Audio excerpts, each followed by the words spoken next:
Hello student, welcome to easy English with PSB. आज के इस वीडियो में मैं आपके लिए लेके आया हूँ सीबीएसई टर्म 1 क्लास 10 इंग्लिश।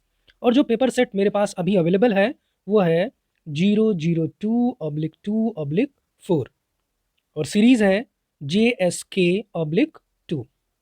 ये पेपर है मेरे पास और इसको मैं सॉल्व करने वाला हूँ। Section A is reading section. In this section you have to attempt any 8 question. 10 question are given और आपको अटेम्प्ट कितने करने थे? 8। In most societies that have any glimmering of civilisation.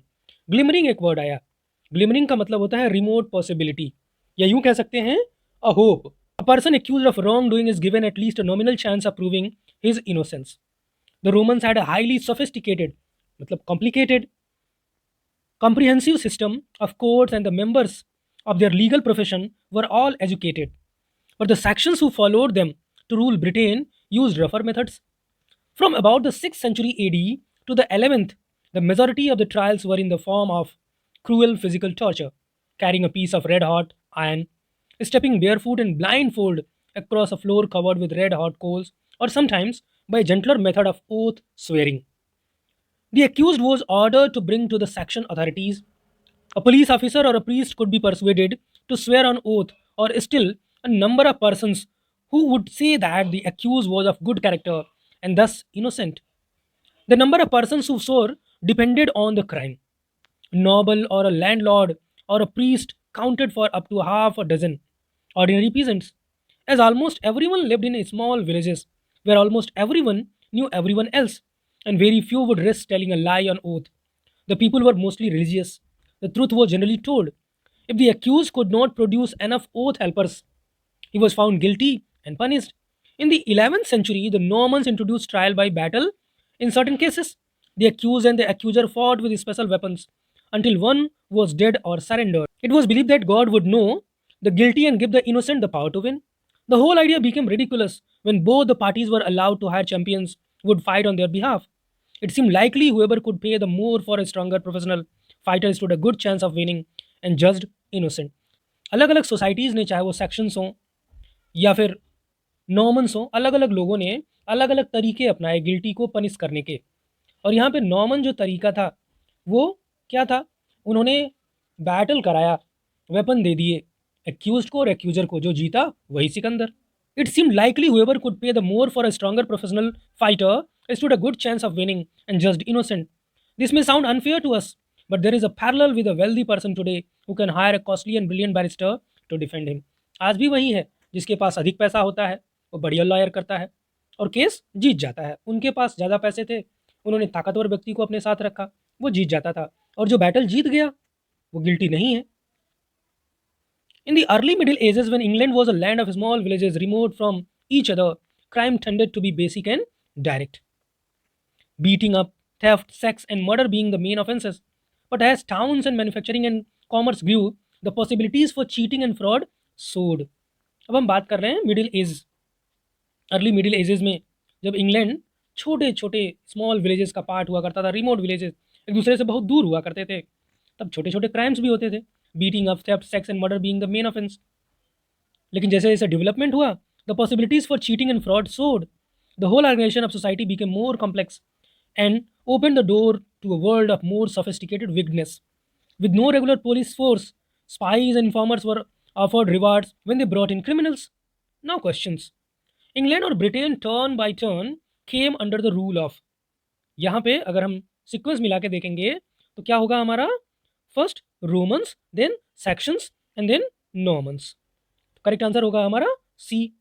Next में आएंगे, द आर्टिकल डिस्क्राइब्स। ये जो article है क्या डिस्क्राइब करता है? The development of the system of justice in England. ये हो गया हमारा correct answer, the development of the system of justice in England. Question number 3 पे आते हैं। Study the following statements. Romans were proud of their judicial system. ये statement क्या है? करेक्ट है। There is not much difference between the Norman and modern system of justice. ये statement भी correct है। अब आते हैं हम, A is right and B is wrong. Correct statement तो हमको मिल गया, दोनों सही हैं। अब जहां दोनों मिल जाए सही, वही हमारा आंसर हो गया। Both A and B are correct, right. Now match the following. Romans, Saxons, modern, Normans. अब आपको मैच करना है। रोमन्स के बारे में क्या लिखा हुआ है? एजुकेटेड जजेस एंड लॉयर्स, तो यहाँ ये क्या हो गया, रोमन्स के लिए आपने ले लिया 3, एजुकेटेड जजेस एंड लॉयर्स। सेक्शंस की अगर हम बात करें, a priest to swear for the accused, ये हो गया 1।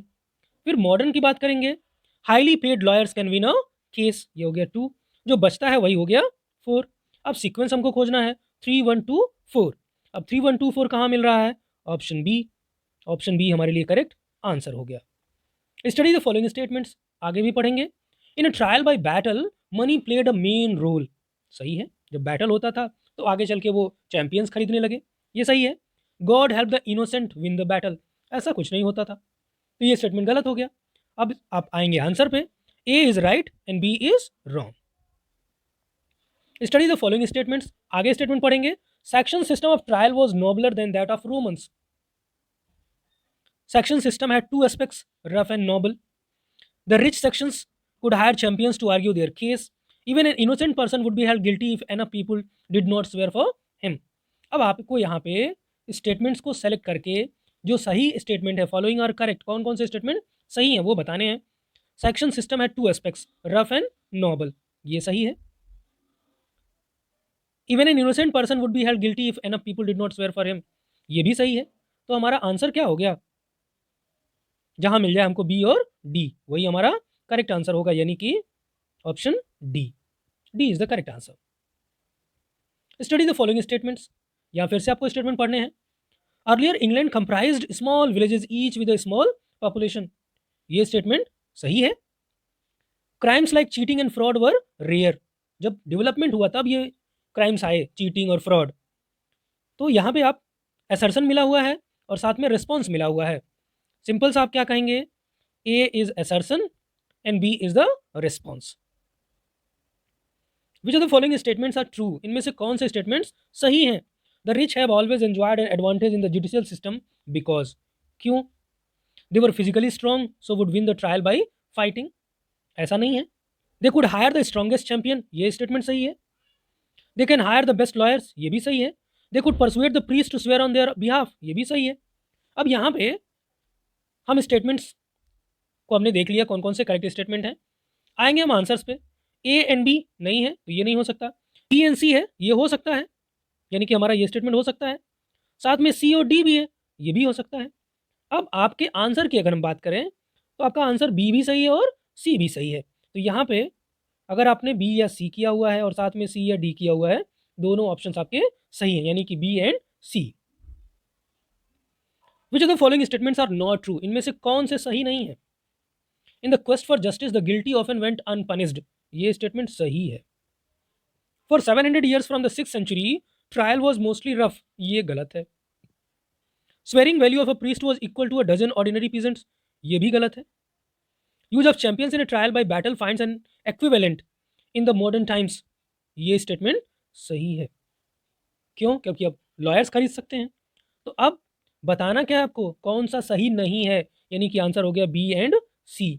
तो हमारा आंसर क्या हो गया, B and C. Any glimmering of civilisation, glimmering in above expression has been used as a metaphor. Glimmering stands for, क्या मतलब हुआ, मैंने स्टार्टिंग में आपको बताया, इसका मतलब है a great hope, remote possibility. Next पे आते हैं सेकेंड पैसेज पे, यहाँ पे आपको 6 करने हैं। Around 194 million birds and 29 million mammals are thought to be killed each year on European roads, according to a new study that has ranked the most vulnerable species, vulnerable, exposed to the chance of being harmed, जिनको ज़्यादा नुकसान होने की संभावना होती है। The research has found that the species killed most often were not necessarily the endangered species. This means action to preserve wildlife when new roads are built risks being targeted at the wrong species based on current methods. Road densities in Europe are among the world's highest, with 50% of the continent within 1.5 kilometer of a paved road or railway. Roads are therefore a significant threat to wildlife, and evidence shows deaths on them could even cause some species to disappear completely. Despite this, the long-term protection of species is not currently considered when assessing the impact of new roads on wildlife, meaning we risk giving support to only the endangered species, doing nothing to help those most at risk. Paragraph पढ़ने के बाद आपको answer करना होता है, तो हर चीज़ को बड़े मिनटली पढ़ना चाहिए, बहुत ही ध्यान से। A better understanding of which species are most vulnerable to roads is therefore important if we are to take a more effective action of protection. A research team based in Lisbon calculated roadkill rates for 423 bird species and 212 mammal species. They found that small animals with high population densities and which mature at an early age were most likely to be killed on roads. Nocturnal mammals, जो रात में निकलते हैं, and birds with a diet of plants and seeds were also shown to have higher death rates. The study also used in roadkill surveys to rank the bird and mammal species whose long-term survival was most threatened by roadkill. The hazel grouse and ground squirrel were found to be the most at risk of local extinction. Both are common in Europe but are classified as species of least concern, red list of threatened species. The most vulnerable animal classified as threatened by IUCN were the red-knobbed coot, Balkan mole, and Podolian mole.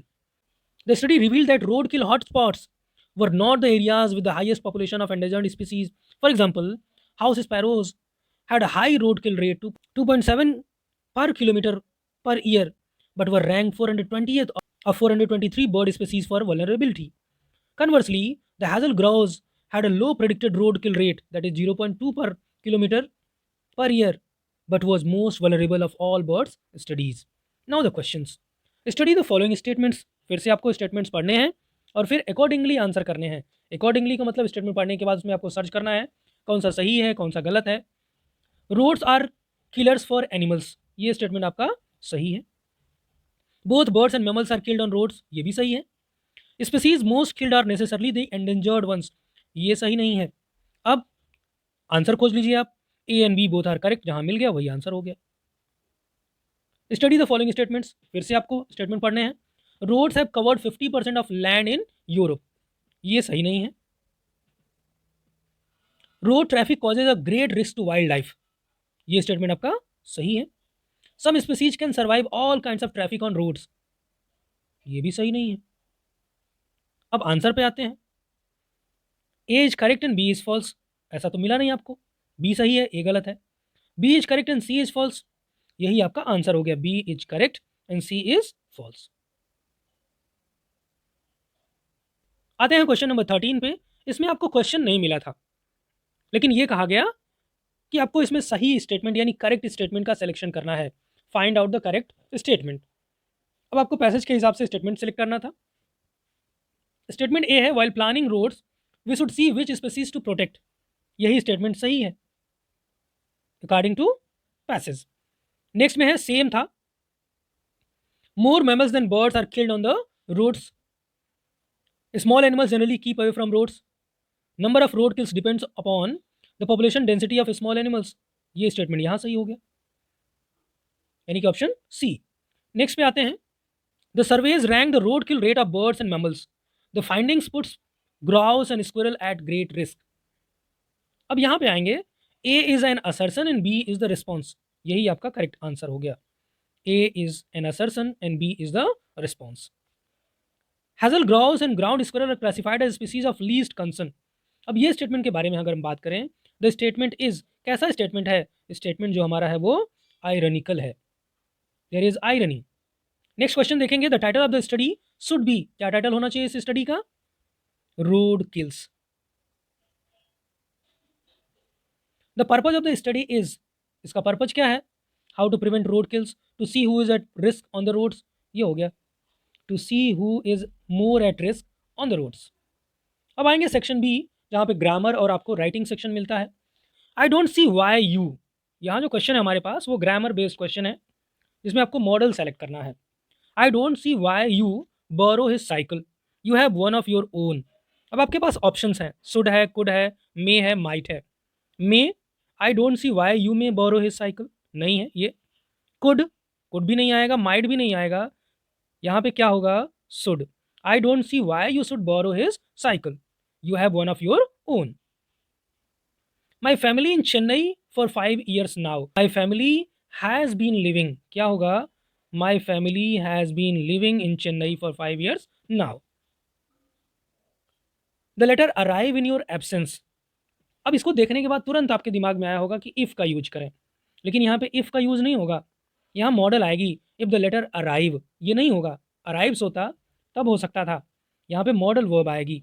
तो model क्या है? If तो होगा नहीं. Should, could, might. Correct answer यहाँ क्या होगा? Should. Should the letter arrive in your absence, would you like me to forward it to you. Next पे आएंगे, इफ ही केम लेट. ही, अब केम आ गया, पास्ट टेंस में है. जब पास्ट टेंस में है तो वर्ब को भी हम, मॉडल को भी पास्ट टेंस में ही यूज करेंगे. वर्ब एक पास्ट टेंस में है तो दूसरी भी पास्ट टेंस में ही आएगी. विल, सेल हो नहीं सकता. शुड नहीं आएगा तो क्या आएगा? Would. If he came late he would be punished. By the time we reach the school the bell will have rung. Correct answer, will have run. 3 months ago I, a student of this school, was, क्या होगा? 3 महीने पहले मैं इस school का एक student था. I was a student of this school. अब राइटिंग सेक्शन में आएंगे. राइटिंग सेक्शन में आपको एक क्वेश्चन मिला हुआ है, एक लेटर बेस्ड क्वेश्चन मिला हुआ है. You are Arun, near the gate of your colony there is a motor mechanic's workshop. आप अरुण हैं और आपके कॉलोनी के गेट के पास में ही एक मोटर मैकेनिक की वर्कशॉप है. Many cars are parked outside on the pavement, जो रास्ते हैं साइड में, एंड इवन बियॉन्ड, और सड़क छोड़ के भी. Repair work goes on, the surroundings have become filthy, बहुत गंदगी फैली होती है वहाँ पे because of repair. Pedestrians are put to trouble, और जो पैदल चलने वाले हैं बड़ी तकलीफ होती है उनको. Arun decides to write a letter of complaint, of course for wider audience और रीडरशिप. अब यहाँ पे आप देखेंगे, लेटर ऑफ कंप्लेंट अगर सिंपली वो लिखता तो कोई प्रॉब्लम नहीं थी, लेकिन यहाँ लिख दिया फॉर वाइडर ऑडियंस और रीडरशिप. तब यहाँ पे थोड़ा सा आपको दिमाग लगाना है. क्वेश्चन नंबर 1 पे आते हैं. The letter will be addressed to, मैंने अभी थोड़ी देर पहले बताया आपको दिमाग लगाना है. द सैनिटरी इंस्पेक्टर नहीं, द म्यूनिसिपल कमिश्नर इनको भी नहीं, स्टेट मिनिस्टर ऑफ हेल्थ इनको भी नहीं, क्योंकि हमको साफ साफ कहा गया कि वाइडर ऑडियंस चाहिए या रीडरशिप चाहिए. तो किसको लिखेंगे? Editor of a local newspaper, सबको पता चलेगा. Subject of the letter should be, इस लेटर का सब्जेक्ट क्या होना चाहिए? प्रॉब्लम कॉज टू पेडेस्ट्रियंस नहीं, inconvenience caused by the next door workshop ये भी नहीं, insanitary conditions at the colony gate ये होगा.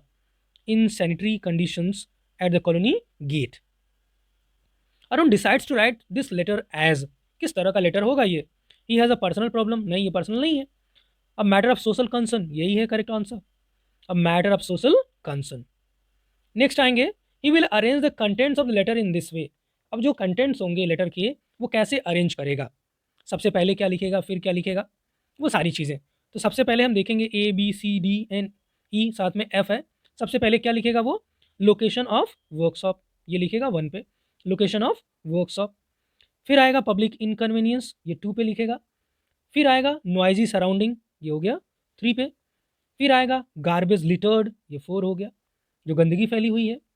फिर आएगा द हेल्थ हैजार्ड, ये हो गया 5. और फिर लास्ट में जो बचा एक्शन रिक्वेस्टेड, ये हो गया 6. इस सीक्वेंस में वो लिखेगा. अब आपको सही सिलेक्शन करना है, और सही सिलेक्शन के लिए क्या मिलेगा आपको? सबसे पहले F, फिर आया D, उसके बाद आया A, उसके बाद आया C, उसके बाद आया E, और फिर B, यानी कि option B. What kind of action would Arun suggest, किस तरह का सजेशन देगा वो?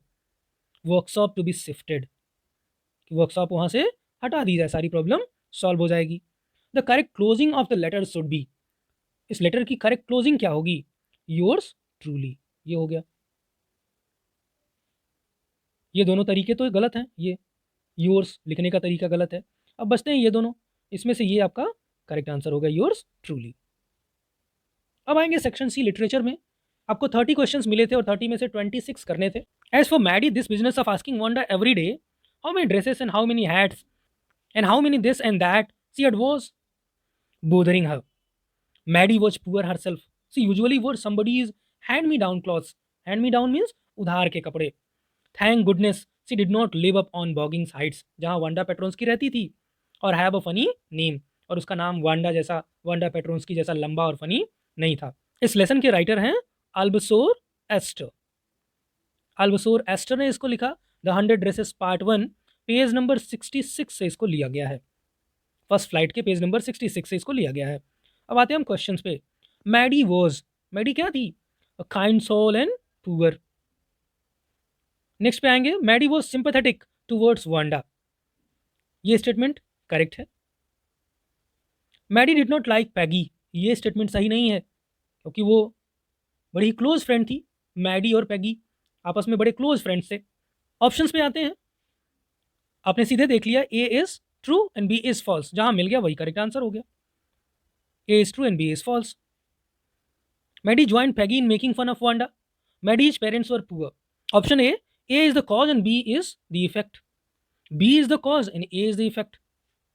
करेक्ट आंसर हो गया हमारा B is the cause, यानी कि Maddie's parents were poor. Maddie joined Peggy in making fun of Wanda. ये हो गया effect. Bogging Heights is significant in the story as, क्या इंपॉर्टेंस है इसका? It is a poor neighbourhood. क्या है ये? It is a poor neighbourhood. Maddie was, Maddie के कैरेक्टर के बारे में पूछा गया. Poor and proud, poor so sympathetic. यहाँ दो चीज़ें आपको मिलेंगी, poor and sympathetic, poor so sympathetic. इसके पहले आपने क्या पढ़ा? कॉज और इफेक्ट के बारे में. उसके पेरेंट्स गरीब थे तो आगे चल के वो पैगी के साथ हो लेती है ताकि उसका मजाक ना बने, और इसी नाते वो सहन भी करती है, हालांकि उसको कभी अच्छा नहीं लगता वांडा का मजाक उड़ाना या उड़ाते हुए देखना, लेकिन फिर भी वो सहन करती है. तो आंसर यहाँ क्या हो गया हमारा? सिंपैथेटिक. नेक्स्ट आएंगे. The moment the letter fell into the mailbox the postmaster went to open it. It said God of the money that I asked for, only 70 pesos reached me. Send me the rest since I need it very much, but don't send it to me through the mail because the post office employees are a bunch of crooks. Lencho, उसने signature किया था. अब ये first flight के पहले ही chapter से लिया गया है, लेटर टू गॉड से. जीएल फ्यूंटेस ने इसको लिखा है. पेज नंबर 7 है और लास्ट पैराग्राफ, ये लास्ट लाइन्स हैं. Lencho wrote the second letter as he was. दूसरा लेटर लिखा उसने. एक लेटर लिखा था, उसका रिप्लाई आया. कौन देता है? Post master. और जो एम्प्लॉइज़ हैं सब मिलके चंदा कलेक्ट करते हैं, फिर उसको भेजते हैं 70 पेसोज. वो कैसा था? उसकी फीलिंग क्या थी? अनहैप्पी था, होपफुल भी था, कॉन्फिडेंट भी था, क्यूरियस नहीं, थॉटफुल ये भी नहीं. अब आंसर हमारा क्या? ए, सी और ई जहाँ मिल गया वही हमारा आंसर हो गया, ए, सी एंड ई. नेक्स्ट पे आएंगे. The postmaster open the letter expecting it to. क्या एक्सपेक्ट किया था? Be full of thanks to God. Expect किया कि अभी वो थैंक यू लिखा होगा गॉड को कि आपने थैंक यू, आपने मुझे पैसे भेजे. सो हिज हैप्पीनेस, ये भी एक्सपेक्ट किया था उसने. Be full of anguish for getting less money, ये उसने एक्सपेक्ट नहीं किया था. Be accusing God of being miserly, ये भी एक्सपेक्ट नहीं किया था. तो क्या होगा आंसर आपका? ए एंड बी, ये दोनों हो गया correct answer. On reading the letter the postmaster was, पढ़ने के बाद, लेटर पढ़ने के बाद पोस्ट मास्टर कैसा फील करता है? Dismayed. The post office employees are a bunch of crooks. The statement is ironical statement है, तो क्या हो गया आंसर? आयरनिक. असल में वो ऐसे नहीं थे, लेकिन उनको क्या कहा गया? Bunch of crooks. Find the suitable word from the extract to complete the following. Sanction means approve होता है, तो demanded, asked, asked for, asked हो गया. अब आएंगे next. He should be snarling around houses at the jungle edges, bearing his white fangs, his claws, terrorizing the village. ये लिया गया tiger in the zoo. Leslie Norris ने इसको लिखा और पेज नंबर क्या है? 29, स्टेंजा 3 एंड स्टेंजा 4, ये लिया गया. Study the following statements. Statements पढ़ने हैं और आपको अकॉर्डिंगली आंसर करने हैं. The villagers don't feel happy that the tiger is caged, ये स्टेटमेंट सही नहीं है. We feel sad that the tiger is caged, ये सही है. The tiger is happy that he doesn't have to hunt for his food, ये भी सही नहीं है. जेल में रहना, केज में रहना किसको पसंद है? अब आते हैं ऑप्शंस पे. A is right and B is wrong. पहले ए आप देखेंगे तो गलत है, तो ये हो नहीं सकता. B is right and A is wrong, यही सही है. B is right and A is wrong. We should protect the tigers as, क्यों प्रोटेक्ट करना चाहिए टाइगर्स को हमको? They are majestic to look at, they attract visitors to the zoo, they are ferocious, they are part of our environment, यही होगा. They are part of our environment. The tiger terrorise the villagers as, by killing there cattle, क्या करके? उनकी cattle को, उनके चौपायों को किल करके, मार करके. नेक्स्ट आएंगे. अ tiger in the zoo ignoring visitors is an example of. आपके पूरे क्वेश्चन पेपर में आयरनी जो फिगर ऑफ स्पीच है इसका बहुत सारा इंस्टेंस आया हुआ है, यहां भी यही है. अ tiger in the zoo ignoring visitors, वो है केज में, उसका कोई मतलब नहीं कि वो इग्नोर करे ना करे, but here it is a tiger in the zoo ignoring visitors is an example of irony.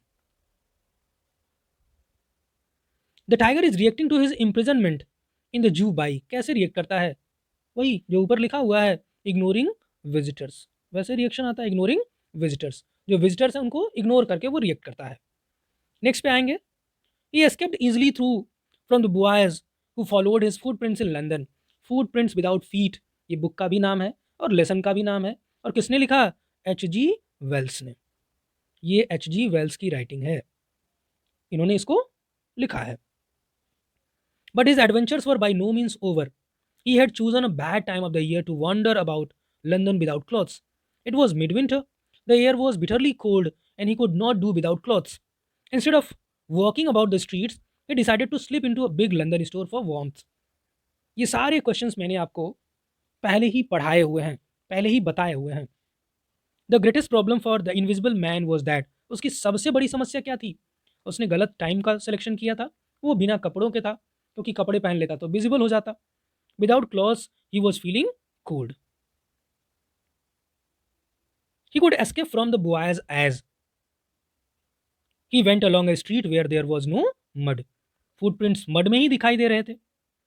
He went along a street where there was no mud. It was stupid on his part to come out on a winter night. ये statement सही है। He was not completely stupid though, ये भी सही है। अब answers पे आएंगे। Both A and B are right, अगर मिल गया कहीं करेक्ट कहीं मिल गया तो वही आंसर हो गया आपका। After getting rid of the boys the invisible man felt, कैसा महसूस किया उसने? Relieved, partly relieved, anguished, comfortable. तो पूरी तरह से तो रिलीव नहीं मिली उसको, पार्टली रिलीव्ड, क्योंकि उसको सर्दी लग रही थी। Partly relieved. The phrase slip into, चुपके से जाना, अंदर चले जाना। Enter quietly. नेक्स्ट पे आएंगे, has given my heart a change of mood, dust of snow, written by Robert Frost. First flight से लिया गया ये। What is the poet's mood now, जो पोएट का मूड है वो कैसा है? मूड चेंज हो गया, सैड से हैप्पी हो गया। हैप्पी, करेक्ट आंसर क्या है? Happy. Paper has more patience than people, Anne Frank, from the diary of Anne Frank. Page number 50 है आपके बुक में और ये पैराग्राफ 2 है। वो लाइन आपको पैराग्राफ 2 में मिल जाएगी। Which of the following is not true, इसमें से कौन सा स्टेटमेंट सही नहीं है? One can write anything on paper, सही है। People have good ears for listening, गलत है।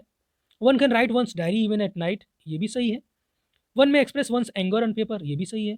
तो हमारे लिए करेक्ट स्टेटमेंट क्या हो गया? People have good ears for listening. Which one is not true, यही हमारा आंसर हो गया। In life every man has twin obligations, Nelson Mandela, long walk to freedom. ये चैप्टर का नाम है। द ट्विन ऑब्लिगेशंस आर, जो ट्विन ऑब्लिगेशंस हैं क्या हैं? First to his family and second to his country. ये हो गया, first to his family and second to his country. He had in fact seen his older brother catch his first herring and devour it. His first flight से लिया गया ये। लियोमो फ्लैहेटी ने इसको लिखा। How did he feel? Angry? नहीं। Jealous? Yes. Greedy? नहीं। Hungry? Yes. तो आंसर क्या हो गया? C and D. Mr. Keesing was annoyed with Anne as, Mr. Keesing जो उसके टीचर थे, एन से गुस्सा थे। क्यों? सी वॉज वेरी टॉकेटिव, इसी नाते उनको ऐसे लिखने के लिए दिया गया था। मिसेस चैटर बॉक्स पे, the loss of a position should make one feel, the ball poem John Berryman ने लिखा। The loss of a position should make one feel, कैसा? रिस्पॉन्सिबल बना देता है। ये सारे क्वेश्चंस मैंने आपको ऑलरेडी बताए हैं। The black aeroplane is a और एन, कैसी स्टोरी है ये मिस्ट्री स्टोरी है। फ्रेडरिक फोर्साइथ ने लिखा इसको, मिस्ट्री स्टोरी। वो Tricky's present condition, Triumph of surgery से लिया गया। जेम्स हैरियट ने इसको लिखा, वो नरेटर भी हैं। वो Tricky's present condition, both Mrs Pumphrey and Tricky are to blame, only Tricky is to blame. पहला स्टेटमेंट तो सही है, दूसरा स्टेटमेंट गलत है। तो आंसर क्या हो गया? A is right and B is wrong. A is right and B is wrong. It was quite pleasant working for Anil as, Anil के लिए काम करना बड़ा प्लेजेंट था हरी सिंह के लिए, जो थीफ था अनिल, उसको नौकरी पे रखता है। ये लिया गया थीप्स स्टोरी लेसन से और रस्किन बॉन्ड ने इसको लिखा। ही वॉज क्वाइट रिच, ऐसा नहीं था। ही नेवर कंप्लेन्ड, यही करेक्ट आंसर है। Now last one, Griffin Beckham a homeless wanderer because he, Griffin footprints without feet से लिया गया। H.G. वेल्स की स्टोरी है ये। He became a homeless wanderer. क्यों? मकान मालिक से उसका झगड़ा होता था, उसने मकान मालिक के घर को आग लगा दी और घर से भाग गया, वो भी बिना कपड़ों के, क्योंकि उसको अपने आप को इनविजिबल बनाना था। Had set fire to his landlord's house.